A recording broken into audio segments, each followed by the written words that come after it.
আসসালামু আলাইকুম। আমি এখন রূপচান্দা মাছ ভেনালে রূপচান্দা মাছ ফ্রাই করে নিয়েছি। একটু লেবু দেবো। দেখেন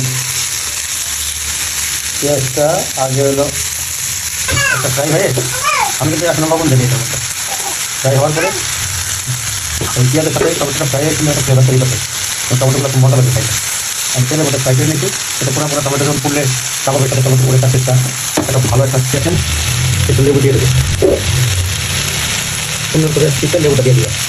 লেবু দিলেন হালকা লেবুটা একটু পানি দিয়ে আঙুল দিয়ে এমন করে ভালো করে নেবেন। সুন্দর করে পেটা দিয়ে হলুদ পাউডার দিয়ে হয়ে গেছে।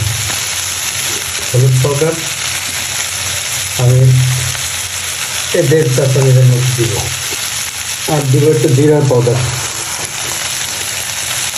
একটু দিব গোলমরিচের পাউডার, 5 চামচের মধ্যে শুকনো মরিচের গুঁড়া, 1 চামচ, 1 চা চামচ যতই একটু লাগতে থাকে মন্ত্রীর সাথে আপনি ভুলতে হবে। তারপরে কাঁচামরিচ 4-5টা কাঁচামরিচ এমনি পঞ্চায়েত থেকে ভেঙে দেবে।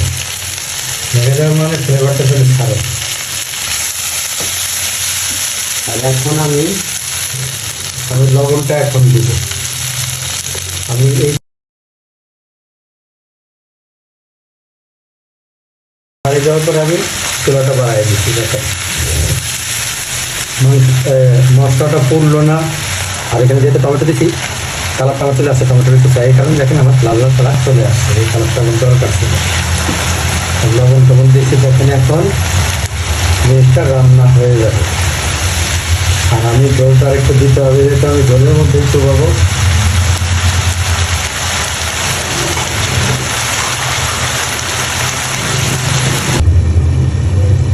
এখন আমি খুলে দেখবো। ফিরে আসলাম 5 মিনিট পরে। দেখেন আলহামদুলিল্লাহ জলটা শুকিয়ে গেছে, হালকা হালকা গ্রেভিটা আছে।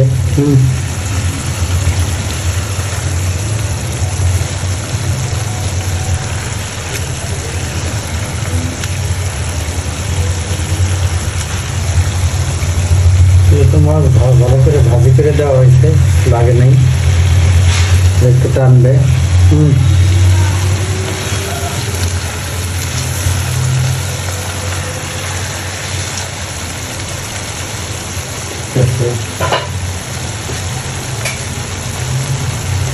আমি এখন ধনে পাতা দিয়ে দেবো। দেখেন ধনে পাতা সুন্দর করে কাটে দিয়ে দেবো।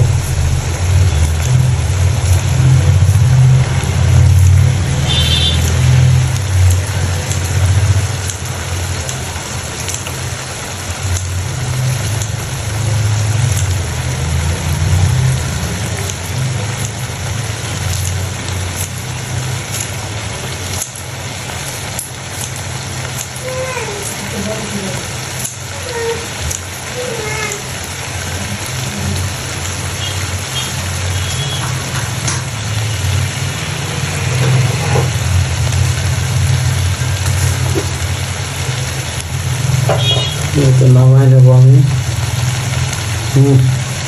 একটু জিরার গুঁড়া দিয়ে দেবো। ভাবো জিরার গুঁড়া, কালা গুঁড়া।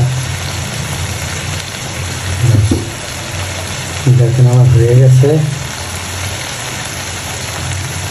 রূপচান্দা মাছ ভোনা। ভালো থাকবেন, আমার চ্যানেলটা সাবস্ক্রাইব করে দিবেন। সুন্দর করে রান্না করে এরকমভাবে খাবেন। আল্লাহর মধ্যে কনফিডেন্স, লবণও দেখতে হবে না, সব কিছুই ইনশাআল্লাহ ঠিক আছে আলহামদুলিল্লাহ। আপনারা নিজেরা দেখেন রান্নার কালার, রান্নার সব কিছু দেখে আপনারাই বলেন। দেখেন লড়তেছে। আপনারা নিজেরা বলেন যে এটা ঠিক আছে কিনা, আমার রান্নাটা কি হয়েছে কিনা, এটা আপনাদের কাছে বিচার। আপনারা আমার চ্যানেলটা সাবস্ক্রাইব করবেন, আমাকে সাপোর্ট দিবেন। ভালো ভালো রান্নার সামনে নিয়ে আসবো আপনাদের সামনে। আসসালামু আলাইকুম।